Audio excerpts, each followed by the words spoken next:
Salah adia meraso came kopi tih adia indah katane parui anak tu bisa dibate salapan muntua sate kong bare.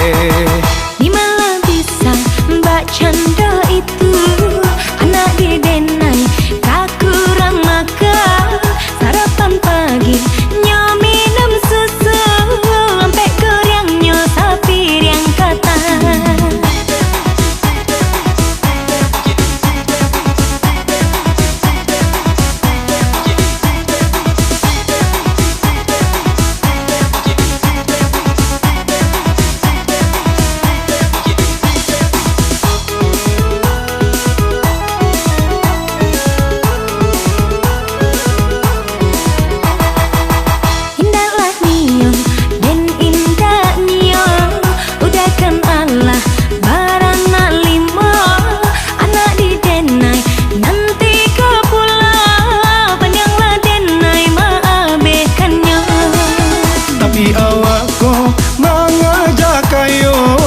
Biarlah makan sekete sajo kalau paralu dak babalanjo banyak minum pasti